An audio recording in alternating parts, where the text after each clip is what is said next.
Hello teachers, मैं लेके आई हूँ दूसरा वीडियो क्लास 6 का। चैप्टर फर्स्ट और सेकंड आपको फर्स्ट वीडियो में कंप्लीट करा दिया था। ये थर्ड चैप्टर है जिसका नाम है संख्याओं के साथ खेलना। इस चैप्टर में आपको स्टेटमेंट ज़्यादा मिलेंगे, जिन स्टेटमेंट को आपको क्या रखना है, याद रखना है। अगर वन लाइन क्वेश्चन में आपको मिलते हैं पेपर में तो आप इजीली टिक कर सको। चलिए, तो मैं आपको स्टेटमेंट भी दिखाती जाऊँगी और साथ में एग्जाम्पल लेके आपको एक्सप्लेन भी करती जाऊँगी। फर्स्ट स्टेटमेंट है, किसी संख्या का गुणनखंड, किसी संख्या का गुणनखंड, गुणनखंड मीन्स है फैक्टर। ओके, अगर आपको समझ में नहीं आता आप ऊपर चेक कर सकते हो। किसी संख्या का गुणनखंड उसका मीन्स संख्या का पूरा पूरा भाजक होता है। क्या लिखा है मैंने? किसी भी संख्या का गुणनखंड उसी संख्या का पूरा पूरा भाजक होता है। देखिए कैसे, एक्सप्लेन करती हूँ मैं। सपोज मैंने नंबर ले लिया 6, ठीक है। अगर आपको 6 के फैक्टर करने हैं तो आपको क्या मिलेंगे? 2 and 3, 2 into 3, 6 मिल जाएगा आपको। अब लिखा है किसी भी संख्या का गुणनखंड, ये संख्या है और ये गुणनखंड है। ओके, ये क्या है? गुणनखंड है। किसी संख्या का गुणनखंड, अब 2 और 3 मिला आपको, तो आप जब 6 में 2 से भाग करोगे तो भी पूरा डिवाइड हो जाएगा। अगर आप 6 में 3 से डिवाइड करते हो तो भी पूरा पूरा डिवाइड हो जाता है। यही यहाँ पे लिखा है, किसी संख्या का गुणनखंड उसका पूरा पूरा भाजक होता है। मीन्स किसी भी नंबर के जो गुणनखंड हैं वो गुणनखंड संख्या को पूरी तरीके से क्या कर देते हैं? भाजक कर देते हैं। मीन्स पूरा डिवाइड कर देते हैं। ओके, चलिए सेकेंड स्टेटमेंट लेते हैं। दूसरा स्टेटमेंट है, संख्या अपने प्रत्येक गुणनखंड का एक गुणज होती है। देखिए, आपको स्टेटमेंट याद रखना है। ओके, संख्या अपने प्रत्येक गुणनखंड का एक गुणज होती है। गुणनखंड मीन्स फैक्टर का क्या होती है? गुणज होती है, एक मल्टीपल होती है। कोई भी एक नंबर होगा वो उसके जो फैक्टर होंगे वो क्या होगा? नंबर का क्या होगा? मल्टीपल होगा। चलिए देखते हैं। जैसे सपोज मैंने नंबर ले लिया 20, ठीक है। मैंने 20 ले लिया। अगर 20 के आप गुणनखंड करते हो तो आपको क्या मिलेंगे? 4 into 5 ये मिलेगा। जैसे 6 में आपको 23 मिल रहा था तो 20 में क्या मिलेगा? 4 into 5। क्या लिखा है? संख्या के जो गुणनखंड है, 20 के गुणनखंड फैक्टर क्या है? 4 into 5। जो 4 into 5 है ये नंबर के क्या है? गुणज है। गुणज मीन्स मल्टीपल। मल्टीपल तो आपको पता है ना क्या होता है? उसी नंबर का मीन्स टेबल बन जाती है, वो मल्टीपल कहलाते हैं। तो अगर आप 4 ले लीजिए, अकेले 4 ले लीजिए, 4 की मल्टीपल निकालिए। 4, 4 की टेबल, 4 का पहाड़ा ले लीजिए। 4, 16, 4 दूनी 8, 4 ती 12, 4 चौक 16, 4 पंच 20। आ रहा ना? 4 1 4, 4 2 8, 4 3 12, 4 4 16, 4 5 20। मीन्स 4 को 5 टाइम्स करोगे तो 20 मल्टीपल आ जाएगा उसका। वैसे अगर 5 का भी मल्टीपल निकालोगे, गुणज निकालोगे तो कहीं ना कहीं आपको 20 मिल ही जाए।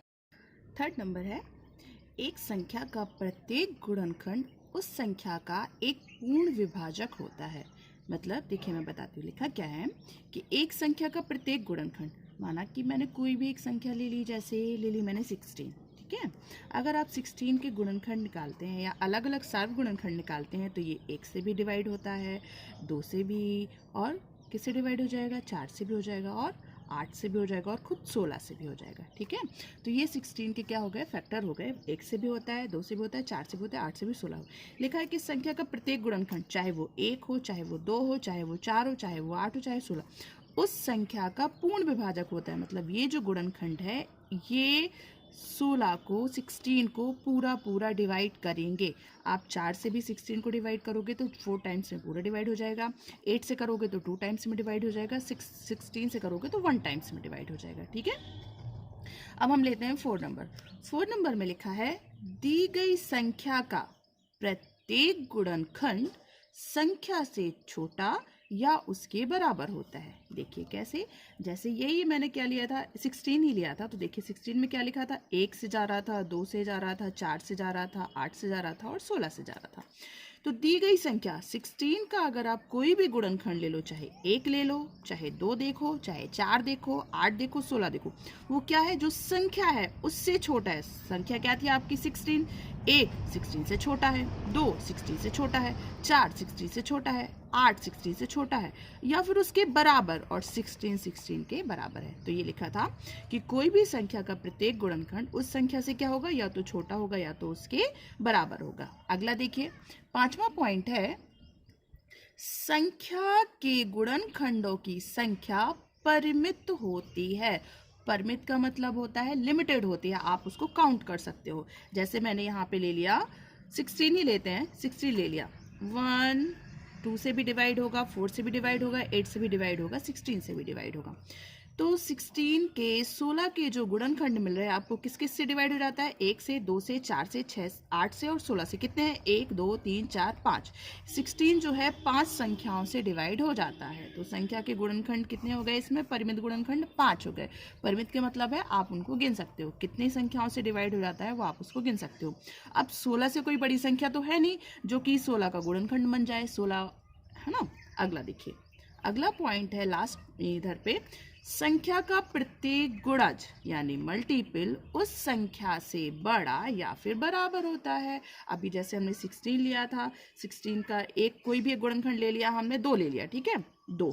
16 का ये गुणनखंड है 2, तो 2 का अगर हम मल्टीपल निकालते हैं तो पहला मल्टीपल हो गया 2, दूसरा मल्टीपल हो गया 4, तीसरा मल्टीपल हो गया 6, चौथा मल्टीपल हो गया 8। ओके, या फिर आप स्क्वायर मल्टीपल निकालोगे तो पहला मल्टीपल हो गया 2, दूसरा मल्टीपल हो गया 4, तीसरा मल्टीपल हो गया 16, ऐसे निकलते। तो देखो नंबर क्या था आपका 2, संख्या का मल्टीपल संख्या से बड़ा, ये संख्या 2 का मल्टीपल या तो 2 से बड़ा, 4 2 से बड़ा है, 6 2 से बड़ा है, 8 2 से बड़ा है, या फिर उसके बराबर। अगर 2 का 2 में देखोगे तो 2 आपके उसके बराबर है। ओके, तो ये लिखा था संख्या का, कोई भी संख्या का अगर आप मल्टीपल निकालते हो, उसका गुणज निकालते हो, तो वो संख्या से क्या होगा, हमेशा या तो बड़ा होगा या तो उसके बराबर होगा।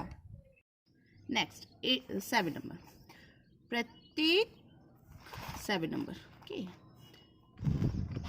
प्रत्येक संख्या स्वयं का एक गुणज होती है। गुणज मीन्स क्या है यहाँ पे, मल्टीपल। ओके, तो लिखा है प्रत्येक संख्या स्वयं का एक गुणज होती है। सपोज मैंने क्या ले लिया, 9 ले लिया, ठीक है, तो 9 किससे किससे डिवाइड हो जाएगा, 1 से भी हो जाएगा, 3 से भी हो जाएगा और 9 खुद से हो जाएगा। तो अगर कोई एक संख्या 9 है तो उसका खुद का भी एक मल्टीपल वही होगा, तो 9 भी इसका एक मल्टीपल है।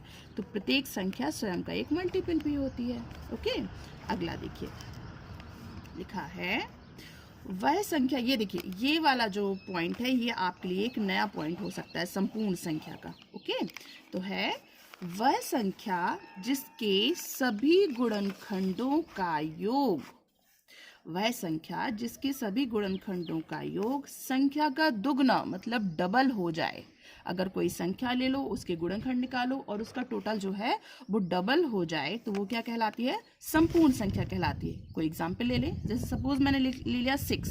ओके, आप 6 के गुणनखंड देख सकते हो क्या क्या हो सकते हैं, किससे किससे डिवाइड हो सकता है, 1 से और 2 से और 3 से और 6 से, इससे ज़्यादा डिवाइड नहीं हो सकता। ठीक है, किसी संख्या के गुणनखंडों का योग, अब हम इनका योग करके देखते हैं। 1 + 2 + 3 + 6 कितना हो रहा है, 6 3 9 10 11 12, कितना हो गया, 12 हो गया। क्या लिखा था, अगर किसी संख्या के सभी गुणनखंडों का योग दुगना हो जाए, संख्या थी हमारी 6, योग क्या हो गया, 12 हो गया ना। तो ये कौन सी संख्या है, हमारी संपूर्ण संख्या। एक और एग्जाम्पल ले लें, एक ले लेते हैं 28। ठीक है, चलो 28 के आप गुणनखंड निकाल के देखो, 28 किससे किससे डिवाइड हो जाएगा, 1 से, 2 से, 4 से, 7 से, 14 से और खुद 28 से। अब अगर आप इनका टोटल करते हो 1 + 2 + 4 + 7 + 14 + 28, तो आपको क्या मिलेगा, 56। मतलब 6 भी आपकी संपूर्ण संख्या है और 28 भी आपकी संपूर्ण संख्या है। ओके, चलिए अब हम चलते हैं 9 नंबर की तरफ। 9 नंबर, ऐसी दो संख्याएं जिनमें एक के अलावा कोई कॉमन फैक्टर ना हो सह अभाज्य संख्याएं कहलाती हैं। अब प्राइम नंबर, को प्राइम नंबर, प्राइम नंबर तो आपको पता है प्राइम नंबर क्या होते हैं, जिनका डिवाइड खुद से होता है या तो एक से होता है, उसके अलावा किसी से नहीं होता, वो प्राइम नंबर कहलाते हैं। ठीक है, तो यहाँ लिखा है ऐसी दो संख्याएं जिनमें एक के अलावा कोई कॉमन फैक्टर ना हो, वो क्या कहलाती हैं, सहअभाज्य संख्याएं कहलाती है। जैसे एग्जाम्पल ले लो 4 और 5, ये देखो इन दोनों को हम को प्राइम में रख सकते हैं। क्यों? क्योंकि 4 और 5 में अगर आप इनके गुणनखंड निकालोगे तो इनका कोई भी फैक्टर जो है वो मैच नहीं करेगा। क्या मैच करेगा? सिर्फ एक। कैसे? 4 जो है वो 1 और 4 से डिवाइड हो जाएगा, 5 जो है वो 1 और 5 से डिवाइड हो जाएगा, तो इनका कॉमन फैक्टर क्या है? 1। तो ऐसा नंबर जिनका कोई भी कॉमन फैक्टर एक के अलावा मैच ना करे वो कौन से नंबर होते हैं? को प्राइम नंबर कहलाते हैं। ओके, नेक्स्ट देखते हैं ट्विन प्राइम। अब हम आते हैं 10 नंबर पे। देखिए, दो ऐसे अभाज्य संख्या जिनका अंतर 2 होता है ट्विन प्राइम कहलाती है। हमें कोई 2 नंबर लेने हैं, अभाज्य संख्याएं लेनी है जिनका डिफरेंस क्या होना चाहिए? 2 होना चाहिए। जैसे 17 19। देखो आप 19 और 17 का डिफरेंस कितना है? अगर 19 में से 17 माइनस करते हैं तो 2 मिलता है, मतलब दोनों का डिफरेंस क्या है? 2। तो ऐसी दो संख्याएं, दोनों प्राइम नंबर है और दोनों का डिफरेंस क्या है? 2 है। तो ये दोनों संख्याएं, ये जो ग्रुप बनेगा 17 और 19 का, वो कैसा है? वो ट्विन प्राइम का ग्रुप है। ओके, और दे देते एग्जाम्पल 41 43। ठीक, 41 43, ये दोनों नंबर्स भी क्या है? दोनों प्राइम नंबर हैं, दोनों का डिफरेंस 2 है, तो ये भी क्या हो जाएंगे? को प्राइम हो जाएंगे। फिर देखिए, आपको प्राइम नंबर तो पता ही है, फिर भी रिवाइज करा देते हैं। प्राइम नंबर क्या होते हैं? वो नंबर जो खुद से या फिर एक से डिवाइड होते हैं, वो प्राइम नंबर कहलाते हैं। जैसे सबसे छोटा प्राइम नंबर क्या होता है? 2। सबसे छोटा प्राइम नंबर 2 होता है। 2 एक ऐसा प्राइम नंबर है जो सबसे छोटा प्राइम नंबर है, साथ में एक यही प्राइम नंबर है जो सम प्राइम नंबर, सम मीन्स इवन नंबर है। कि इसके अलावा सारे नंबर्स जो हैं वो ऑड होते हैं। तो आपको ये चीज़ें याद रखनी है। और देखिए, हम ले लेते हैं एक चीज़ और बताती हूँ मैं आपको। 1 जो नंबर है, 1 ना तो आपका प्राइम नंबर है और ना ही कंपोजिट नंबर है।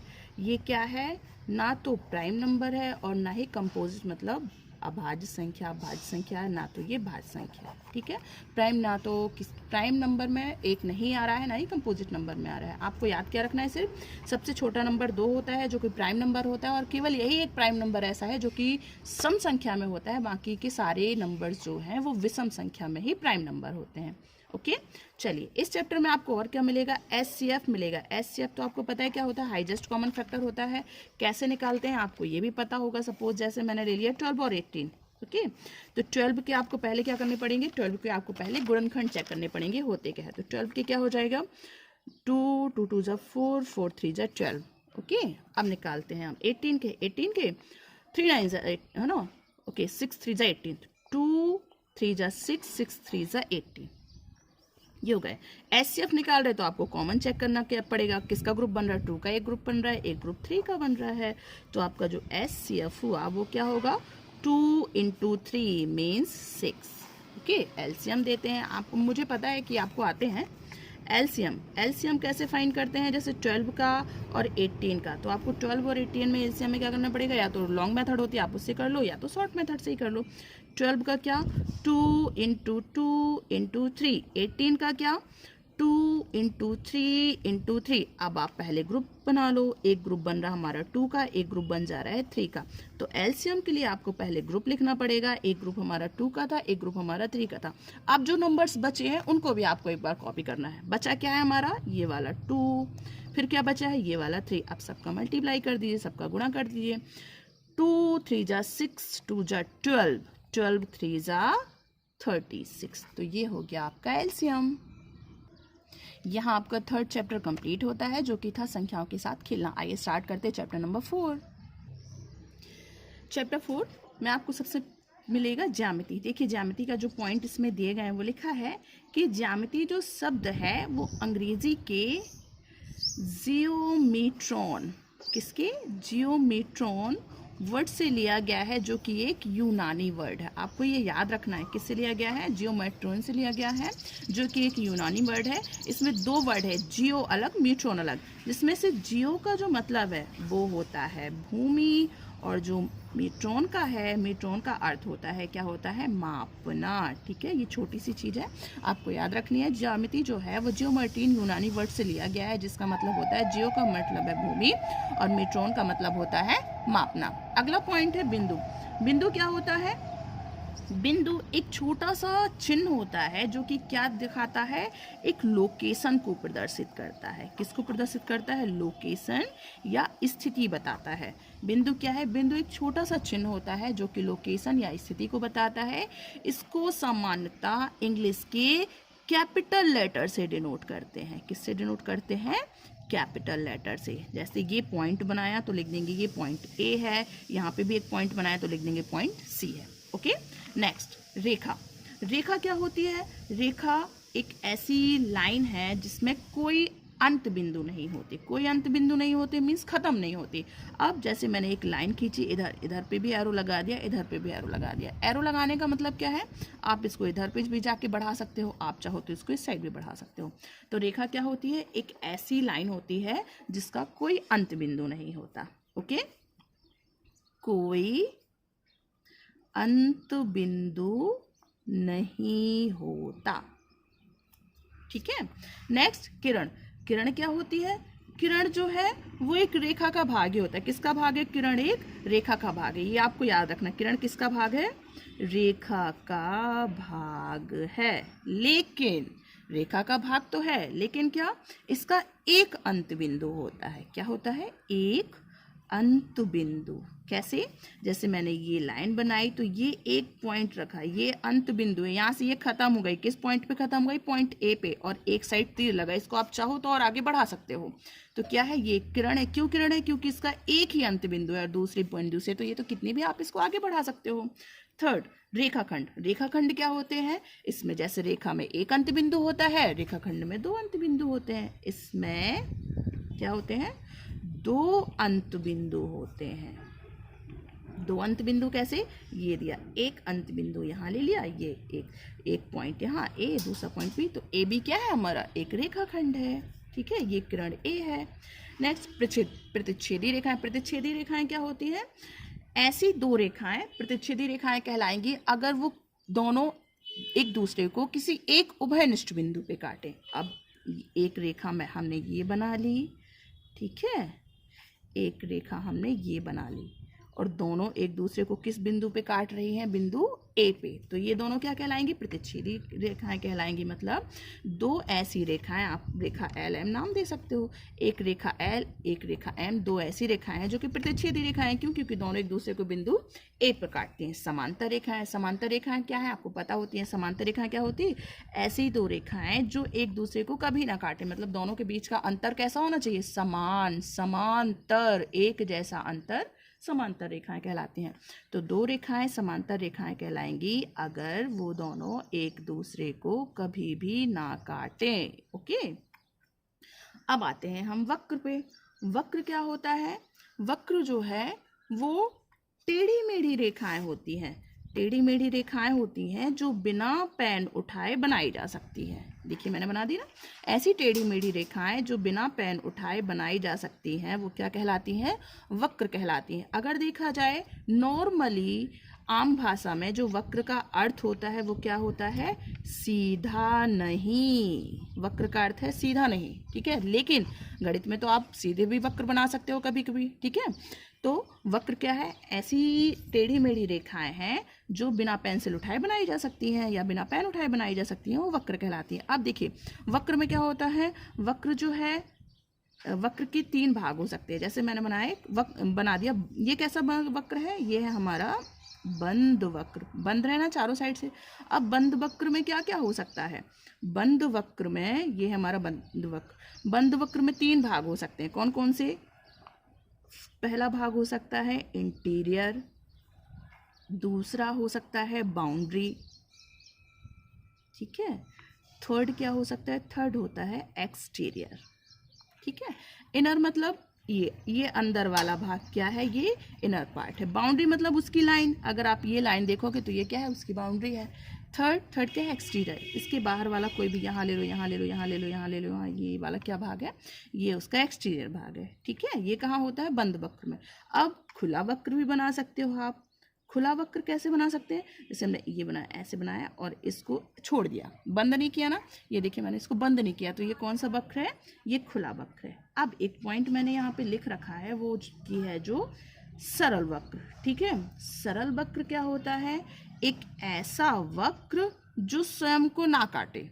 जैसे जो वक्र स्वयं को ना काटे, जैसे एक वक्र मैंने बनाया, ऐसा बना दिया, ये कहीं से काट तो नहीं रहा ना, तो ये क्या है, सरल वक्र। अगर मैं ऐसा बना दूं, ऐसा, ये भी वक्र है, लेकिन ये एक दूसरे को, इसने खुद को ही काट दिया, तो ये आपका सरल वक्र नहीं होगा। सरल वक्र क्या होता है, जो स्वयं को ना काटे।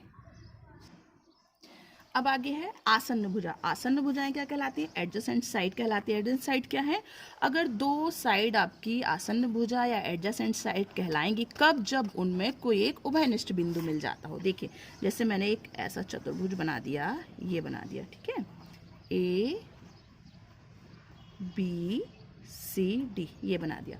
तो ए बी सी डी में अगर कोई भी हम आसन्न भुजा देखें, जैसे हमने ए बी और ए सी ले ली, ए बी और ए सी है, या फिर ए बी और बी सी ले लो आप, ए बी बी सी ले लें, तो आसन्न भुजा कौन सी हो जाएंगी, ये वाली साइड और ए से। क्यों हो जाएंगी, क्योंकि इसमें एक उभयनिष्ठ बिंदु भी है।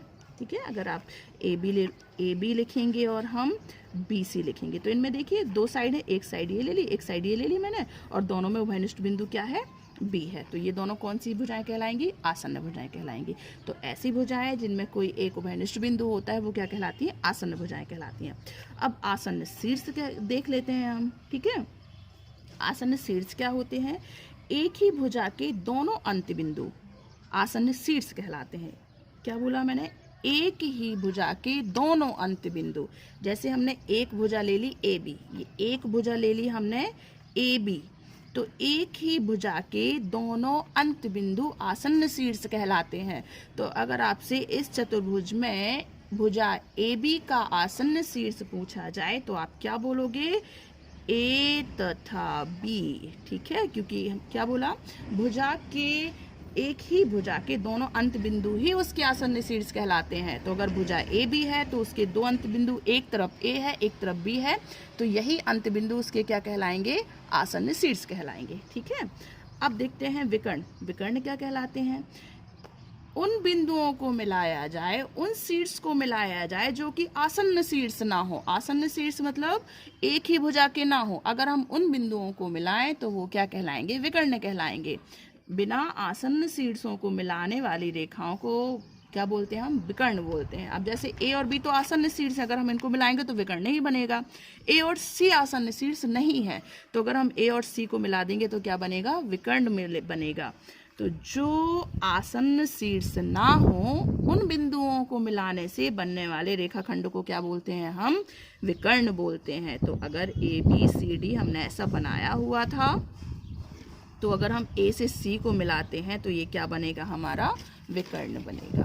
ओके, क्यों, क्योंकि ये ए और सी आसन्न शीर्ष नहीं है। लास्ट पॉइंट है इस चैप्टर का, कोण। कोण क्या होता है, जो बात इसमें लिखे हैं, मैंने आपको सारे पॉइंट दिए हैं जो क्लास 6 में दिए हैं। अगर किसी को ये लगता है कि बहुत छोटे लेवल से पढ़ाया है, तो क्लास 6 में जो लेवल दिया गया मैंने वही कंसीव किया है। उसके अलावा जो लेवल होगा, जैसे जैसे क्लास बढ़ेगी उसी अकॉर्डिंग बुक का लेवल भी बढ़ता चला जाएगा। ठीक है, तो कोण में क्या लिखा है, कोण में लिखा हुआ कि कोण जो है वो किससे बनते हैं, कोने से बनते हैं। कोण किससे बनते हैं, कोने से बनते हैं। और जब कोने बनते हैं तभी कोण बनते हैं। अगर कोने बनेंगे तब क्या बनेंगे, कोण बनेंगे। अब जैसे हमने ये एक कोण बना दिया, देखिए ये बनाया और यहाँ से एक कोण बना दिया। कोण को मैंने नाम दे दिया, ये एक किरण है ए और एक ये बी दे दिया। ठीक है, यहाँ तो ये कोण है। अब देखिए ये क्या कहलाएगा, यहाँ पे ये कहलाएगा शीर्ष। शीर्ष क्यों कहलाएगा कोण का, शीर्ष इसलिए कहलाएगा क्योंकि ये उभयनिष्ठ बिंदु है। जो उभयनिष्ठ बिंदु होता है वही उसका शीर्ष कहलाता है। तो ये कोण का शीर्ष है, और ये क्या है, ये जो है ये उसकी क्या है, भुजाएं हैं। ठीक है, ये आपको याद रखना है।